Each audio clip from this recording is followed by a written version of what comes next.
Please support me daily new cross-dresser story in Hindi video come in 8:30 p.m. Please follow me Facebook link in your YouTube channel page. Please support me.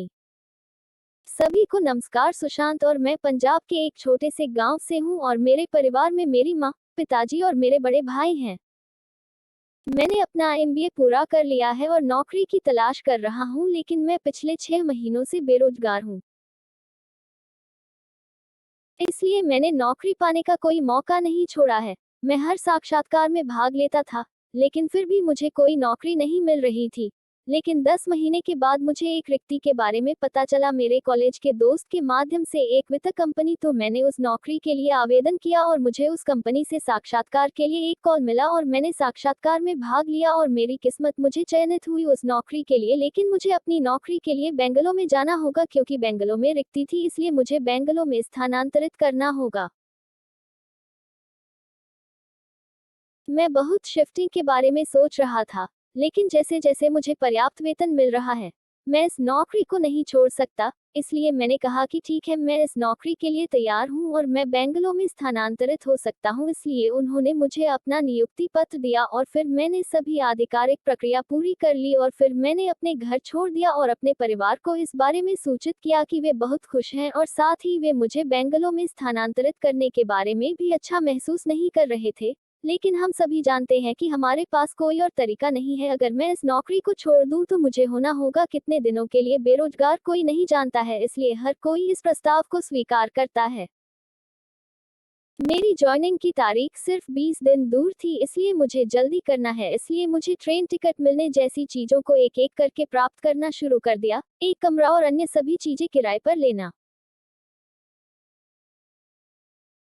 जैसा कि मैंने सब कुछ तैयार किया, मैं बेंगलोर के लिए रवाना होने के लिए तैयार था और फिर बेंगलोर के लिए रवाना होने का मेरा दिन था।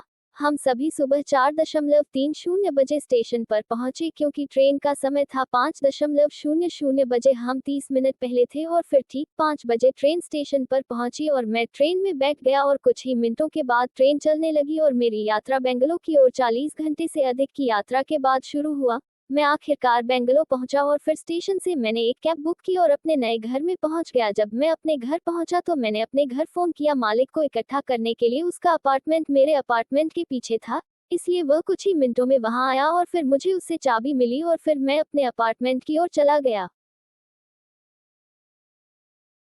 यह मेरा शामिल होने का दिन था जब मैं पास के 8:45 बजे कार्यालय पहुंचा और फिर मैंने खुद को प्रशासनिक निदेशक को सूचना दी और फिर उसने मुझे बताया शाखा के काम के बारे में और मैं किस विभाग और अन्य सभी विवरणों में काम करूंगा। और फिर उसने मुझे अपने एक सहयोगी से मिलवाया और फिर मेरे सहयोगी ने मुझे पहुंचने में मदद की। मेरी जगह मैं अपने कार्यालय के एक कोने में अंतरिक्ष की तरह एक छोटा सा केबिन बना रहा था। मुझे वास्तव में वह स्थान पसंद आया, क्योंकि मैं किसी की गड़बड़ी के बिना शांति से काम कर सकता हूं। और फिर मेरे प्रशासनिक निदेशक मुझे उसके केबिन में बुलाया और मुझे कुछ काम दिया और मुझे दोपहर तक पूरा करने के लिए कहा और मैंने ऐसा किया।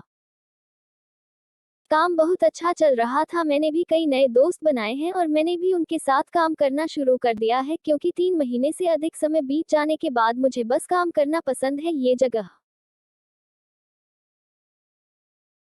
ये दशहरा था कि हम अपने कार्यालय में एक पूजा कर रहे थे और इसलिए हम सभी कार्यालय में जल्दी थे। और उनका एक विशेष था, यह मेरे प्रशासनिक निदेशक का बेटा हरी था। मुझे उससे मिलवाया और हम दोनों ने थोड़ी आकस्मिक बातचीत की और हम दोनों अपने काम में व्यस्त थे। और फिर कुछ घंटों के बाद ऑफिस से बाहर निकलते हुए मैं एक बार फिर मिला उसके और मैंने उसके साथ एक आकस्मिक बातचीत शुरू की। और फिर उसने कहा कि तुम कहाँ रहते हो। मैंने उसे अपना पता बताया कि उसने कहा कि यह एक अच्छी जगह है और यह रास्ते में है उसका घर, तो चलो मैं तुम्हें छोड़ दूंगा। मैंने कहा कि नहीं, मैं अच्छा हूँ, मैं यहाँ से बस ले जाऊंगा। लेकिन उसने मुझे मजबूर किया। उसने कहा कि चलो मेरे पास चलो, कार मैं आपको उस तरह से छोड़ दूंगा जिस तरह से मैं सहमत था। और फिर हम दोनों कार में गए और कार पर बैठे और घर वापस जाते समय हमने एक दूसरे का नंबर साझा किया।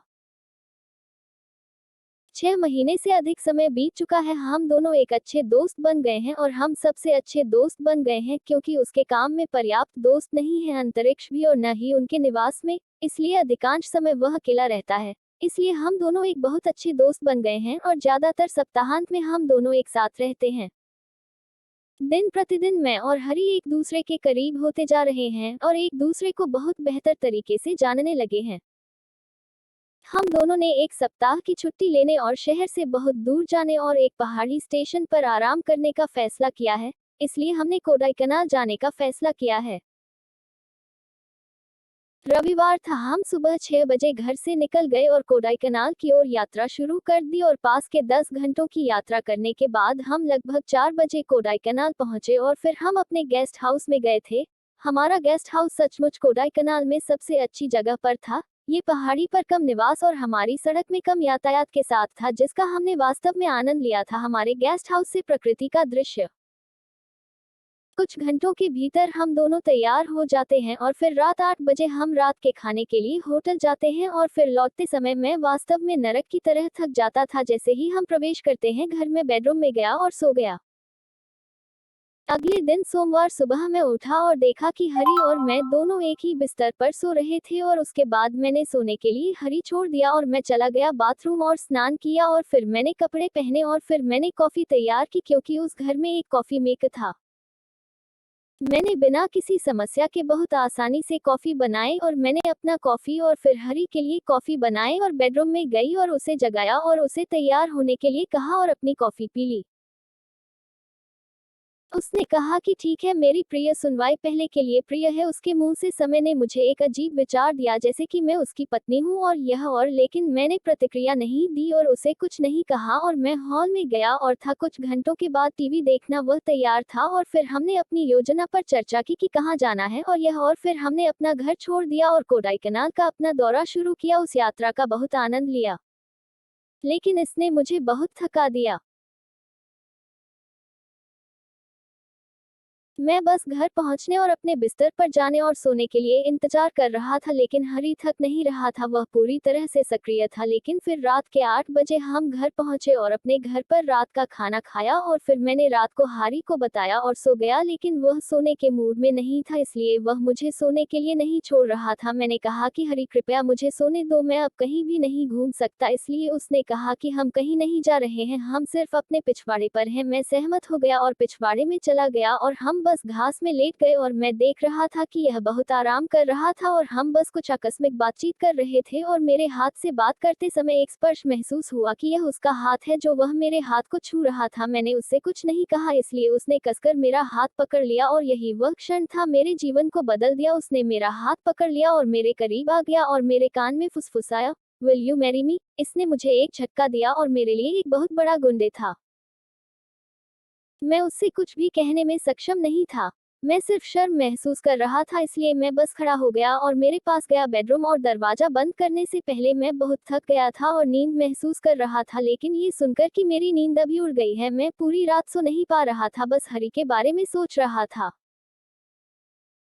बात यह है कि मैं भी उससे प्यार करता हूँ, वह सबसे अच्छा व्यक्ति है जो मुझे अपने जीवन में मिला है। मैं उसका जीवन साथी हो सकता हूँ और मुझे पसंद आएगा, लेकिन एकमात्र समस्या और केवल एक चीज जो मुझे नहीं कहने के लिए बना रही थी, वह थी हमारे परिवार की स्वीकृति का डर। मुझे नहीं पता कि मैं अपने माता पिता को ये कैसे समझाऊंगा, लेकिन बहुत बाद में ये सोचकर कि मैंने एक निर्णय लिया है, मैं हरी को हाँ कहूंगा। अगले दिन सुबह मैं उठा और हॉल में गया और मैंने देखा कि हरी वहां सोफे पर बैठा था और टीवी देख रहा था। लेकिन जैसे ही उसने देखा कि उसने टीवी बंद कर दिया है और अपने बेडरूम की ओर बढ़ने लगा है, इसलिए मैं उसकी ओर भागा और उसे पीछे से गले लगाया और मैंने उसकी फुसफुसाया, कान, हाँ मैं करूंगा। ये सुनकर वह मेरी ओर मुड़ा और मुझे मेरी आंखों में देखा। मैंने देखा कि उसकी आंखें गीली हो रही थीं और अचानक उसने मुझे गले लगाया और मेरे होठों में मुझे चूमा और फिर हम दोनों एक दूसरे को देख रहे थे और फिर हम सोफे पर बैठ गए और मैंने उसे हर वो चीज बताई जो मैं परिवार की स्वीकृति और कई अन्य समस्याओं की तरह सोच रहा था। इसलिए उन्होंने कहा कि चिंता मत करो, मैं इसका ध्यान रखूंगा। और फिर हम टीवी देख रहे थे और टीवी देखते हुए मैंने अपना सिर उसके कंधे पर टिका दिया और सो गया। यह मुझे महसूस कर रहा था जैसे मैं उसकी पत्नी हूँ और वह मेरा पति है। और 2 घंटे के बाद मैं जाग गई और मैंने देखा कि हरी किसी और के साथ फोन पर थी और बातचीत में बहुत व्यस्त थी, इसलिए मैंने उसे परेशान नहीं किया और मैं टीवी देख रहा था। और कुछ मिनटों के बाद वह अंदर आया और सोफे में मेरे बगल में बैठ गया और मुझसे पूछा कि तुम मेरी पत्नी क्यों नहीं बनोगी? हरी ने कहा कि मैंने तुमसे कहा था कि मैं तुम्हारी पत्नी हूँ और तुम्हारा पति, अब तुम किस बारे में बात कर रहे हो? इसलिए उसने कहा कि ऐसा नहीं है कि तुम क्या सोच रहे हो, अगर हम शादी कर रहे हैं, दुनिया अभी भी हमें एक समलैंगिक जोड़े की तरह देखेगी। इसलिए यदि आप एक महिला बन जाती हैं तो हर कोई हमें एक सामान्य जोड़े की तरह देखेगा। इसलिए मैंने कहा कि आप जो कह रहे हैं वह सही है, लेकिन ऐसा नहीं है। एक आसान बात यह है कि मुझे एक महिला बनने के लिए बहुत सारे काम करने पड़े हैं। इसलिए उन्होंने कहा कि चिंता मत करो, मैंने अपनी माँ के साथ सब कुछ बोला है और माँ हमारी मदद करेगी। एक खूबसूरत जोड़ी बन गई जब मुझे पता चला कि हरी की माँ यानी मेरे प्रशासनिक निदेशक एडी को इस बारे में पता चला कि मेरा दिल सिर्फ एक धड़कन को छोड़ देता है, और मैं वास्तव में डर गया और थक गया। और मैंने हरी से कहा कि अब मैं कार्यालय में उसका सामना कैसे करूंगा। इसलिए उसने कहा कि मेरी माँ की चिंता मत करो, वह बहुत सहायक है, और उसने मुझे केवल यह विचार दिया था। और उसके बाद हम दोनों ने अपने भविष्य और कई और चीजों के बारे में, अपनी शादी के बारे में बहुत लंबी बातचीत की। हमारी